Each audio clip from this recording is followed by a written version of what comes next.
In Meditations, Marcus Aurelius lays out the four greatest virtues: moderation, wisdom, justice, and fortitude, also rendered as courage, self-discipline, justice, and wisdom. The Stoics were philosophers, yes, but philosophers who were leaders in the real world. For the Stoics, life was about facing every situation, greeting every experience with one or four of those virtues. So the first one is courage. Courage of your convictions, the courage to be doubted, the courage to bet on yourself. The definition of courage is grace under pressure, coolness under pressure, poise. How do they react when things are scary, when things are falling apart, when things are chaotic? Why does this matter? Because it helps us when we're in charge. A courageous leader should be defined by their boldness. It's one of the oldest Latin expressions, fortes fortuna evuat, fortune favors the bold. And then the next is the virtue of temperance. In a world of distraction and excess, self-discipline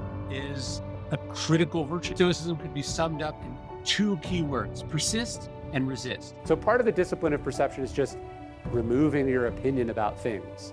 In another place in Meditations, Marcus goes, things are not asking to be judged by you. And he says, remember, you always have the power of no opinion. For the Stoics, the first job is to focus on the part of the situation that's in our control. Next is the virtue of justice. To the Stoics, justice was like doing the right thing, how you treat people, the standards you comport yourself to. It's not about making as much money as you can. It's about making people better. That's what leaders do. You have to do the right thing.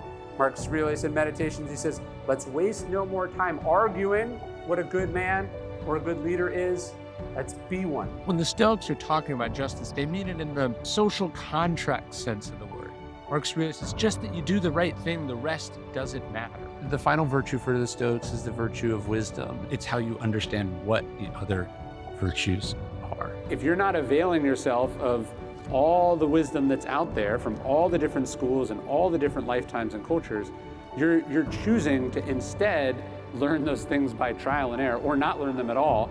And that's a really expensive, painful way to do it. It's impossible to learn that which we think we already know. Our wisdom comes from our lack of wisdom. The Stoics would say that the unexpected blow lands heaviest. You have to be wise. This is what Truman is saying. He's saying not all readers are leaders, but all leaders have to be readers. That's education, that's understanding, that's the pursuit of knowledge.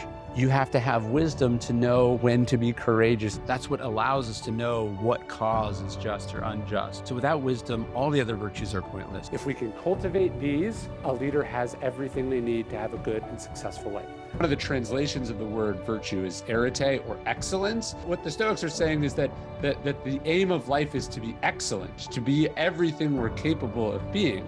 These four components make a lot of sense, that any and every situation, those sort of unpredictable things that life is throwing at us, that they are opportunities to respond with excellence. We tend to think of virtue or virtuous as being this like sort of no fun thing that means can't do this or that. The Stoics saw virtue as the summum bonum, the highest good in life, the way to get what you want and the way to be the kind of person that you want it to be.